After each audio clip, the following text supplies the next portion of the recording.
예, 안녕하십니까. 이혼 분야 최강자 솔로몬입니다. 오늘은 저희 솔로몬이 운영하는 블로그 솔로몬 이혼 이야기에 양육비를 일시금으로 지급받는 방법에 대해서 포스팅 해드렸습니다. 이혼 상담을 하다 보면 이혼하면 양육비를 안 줄 것 같은데 양육비를 일시금으로 받아내는 방법이 있느냐라는 질문을 많이 하십니다.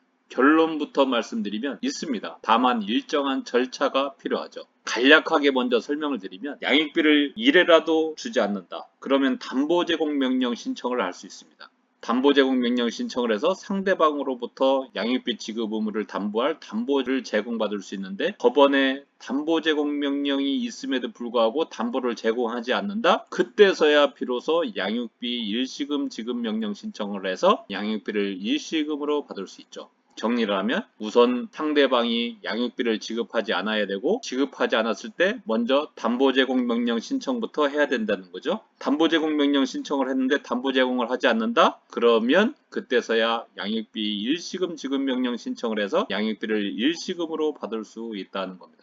요 절차를 좀 상세하게 제가 설명을 드리면 양육비 채무자가 양육비를 단 1회라도 지급하지 않는다? 그러면은 양육비 채무자로 하여금 양육비 지급 의무를 담보할 담보를 제공해 달라는 담보 제공 명령 신청을 법원에 하죠. 자, 그러면 법원은 심리 후에 기간을 정하여서 그 기간 내에 담보를 제공할 것을 양육비 채무자에게 명령하죠.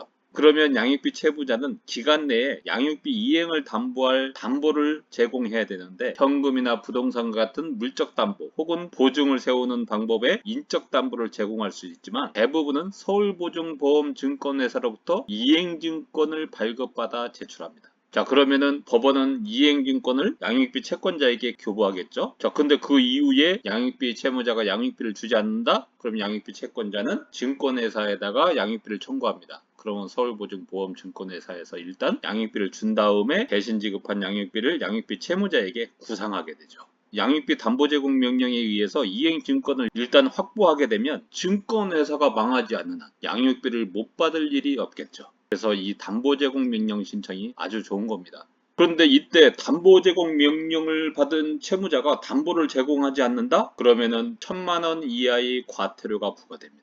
자, 1,000만 원 이하의 과태료가 부과되는 것으로 끝나냐? 아닙니다. 그때서 비로소 양육비 일시금 지급 명령 신청을 하는 것이죠. 양육비 일시금 지급 명령 신청이 있으면 법원은 그 전부 또는 일부의 양육비를 일시금으로 지급하라고 양육비 채무자에게 명령하게 되죠. 그런데 양육비 지급 명령이 있음에도 양육비 채무자가 양육비를 지급하지 않는다? 그러면은 이행명령 신청을 하시면 됩니다. 근데 이행명령에도 불구하고 양육비를 일시금으로 주지 않는다? 그러면 1,000만 원 이하의 과태료.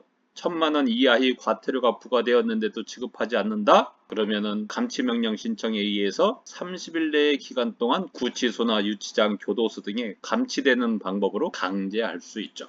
정리하자면 양육비를 일시급으로 받기 위해서는 먼저 양육비 미지급 시 일단 담보 제공 명령 신청을 해야 합니다. 담보 제공 명령이 있음에도 불구하고 담보 제공을 하지 않을 때 그때서야 비로소 양육비 일시금 지급 명령 신청을 해서 양육비를 일시금으로 받을 수 있는 것이죠. 어떻습니까? 양육비를 받아내는 방법은 이뿐만이 아니고 굉장히 다양합니다. 그 다양한 방법을 제가 계속해서 포스팅 해드릴 것이고 그 양육비를 받아내는 절차는 번거로울 뿐이지 어렵지가 않습니다. 양육비를 변호사 선임해서 강제로 받아내려고 하지 마시고 이거 조금만 공부를 하면 저희들이 양식 쓰는 방법 이런 것들을 다 포스팅 해드리니까 다운 받으셔서 그냥 법원에 제출하시면 됩니다. 어려운 절차가 아니에요. 그래서 변호사를 선임할 필요가 없다. 나홀로 소송도 충분히 가능하다라는 말씀을 드리면서 오늘 말씀은 여기까지 하기로 하고 다음 시간에도 더 유익한 정보를 가지고 찾아뵙도록 하겠습니다. 감사합니다.